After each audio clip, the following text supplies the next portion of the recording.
ఒక గ్లాసులో మనం ఒక నీట్గా వాటర్ తీసుకున్నాం.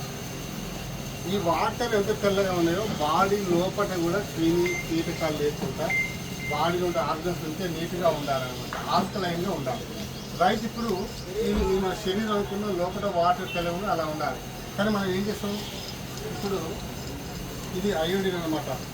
దాన్ని ఏమంటారు, మనం మెడికల్ షాప్లో చూసుకుంటుంది, దెబ్బలు దాకా చేసుకుంటాం. జస్ట్ ఇట్లా డస్ట్ ఫామ్ అయింది అనుకున్నాం సార్.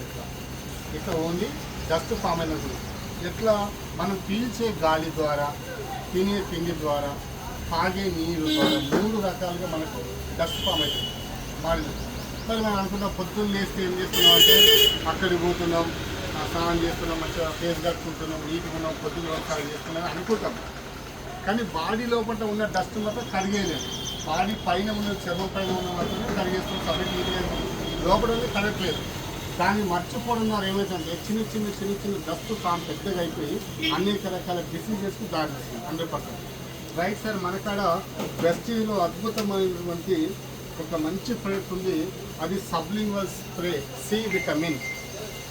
ఈ సబ్లింగ్వల్ స్ప్రే అంటే మనం నాలుక కింద కొట్టాలన్నమాట. సబ్లింగ్వల్ స్ప్రే ఇది ఈ ఒక డైలీ ఒక 2 టైమ్స్ ఇట్లా నాలుక కింద కొట్టుకోవడం ద్వారా ఏమవుతుందంటే కడుపులో ఉన్నటువంటి ఇలాంటి డస్ట్ ఏదైతే ఫామ్ అయిందో దాన్ని నీట్గా చేసి పంపించేసి మలమూత్రం మీద బయట పంపిస్తుంది. Wonderful C vitamin. ఇలాంటి అవకాశం మన కాడ ఉంది. కాబట్టి మనందరం కూడా ఆరోగ్యాన్ని నిర్లక్ష్యం చేయొద్దు. ఇట్లా మన బాడీలో ఉన్న ట్యాక్సెస్ మాత్రం బయట పోయే అవకాశం ఉంటుంది. Okay sir, thank you.